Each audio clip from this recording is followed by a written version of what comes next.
అంతకంటే ఎక్కువ అక్కడ ఉండదు. Okay sir.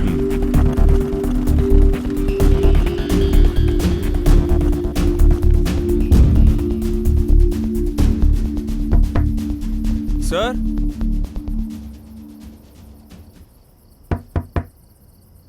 సార్, తలుపు తెరిచే ఉంది, రండి.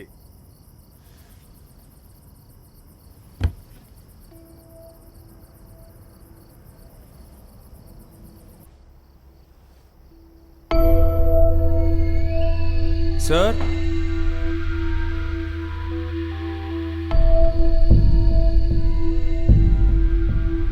మిస్టర్ విశ్వనాథ్, కూర్చోండి.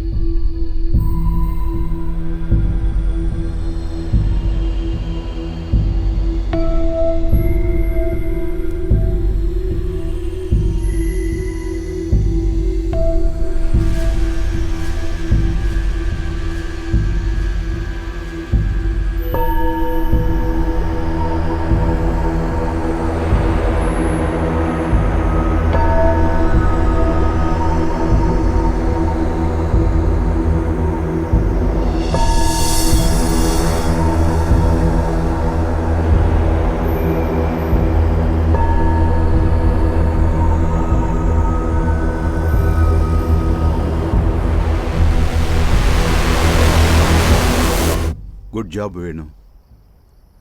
కూర్చో.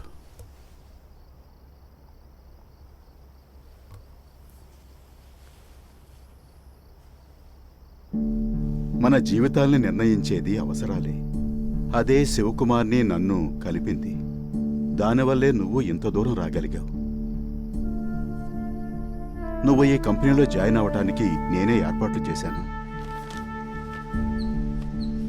నాకు ఎంతో మంది స్టూడెంట్స్ ఉన్నారు, కానీ ఎలాంటి పరిస్థితులు వచ్చినా నువ్వు నన్ను వదిలిపెట్టవని నేను నమ్మాను.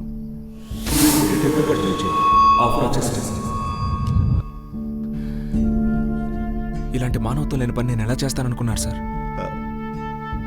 మానవత్వమా? అది ఇక్కడెవరికీ లేదు వేణు.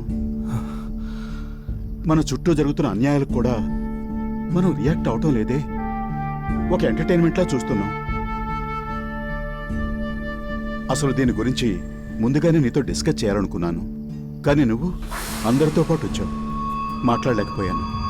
ఎప్పటికైనా ఈ విషయాన్ని నువ్వు గుర్తిస్తావనుకున్నాను. విమల్ డెత్ గురించి నువ్వు శైలేష్తో మాట్లాడినప్పుడు ఎలాగోలాగా నేను కాంటాక్ట్ చేసి మాట్లాడాలనుకున్నాను, కానీ నువ్వు వాళ్ళని కలవాలని వెళ్ళిపోయావు. విమల్ అని ఐటీలో వర్క్ చేశారు. శంకర్ మిస్టర్ మాధవ్ అంతా చేయి దాటిపోయింది.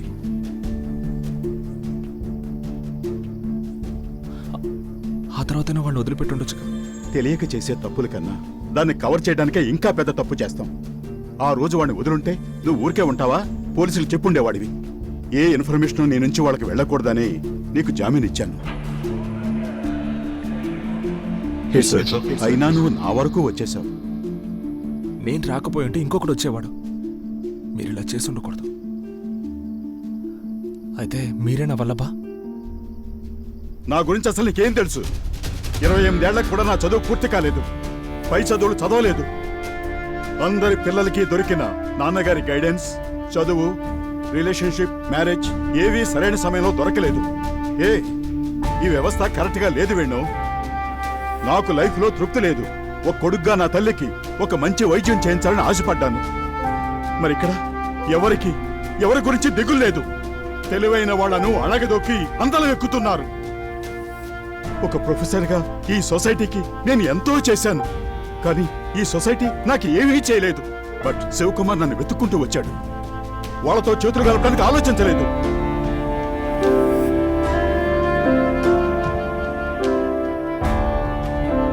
ఇలా ఒంటరితనంలో ఉన్న బాధ నీకు తెలియదు వేణు.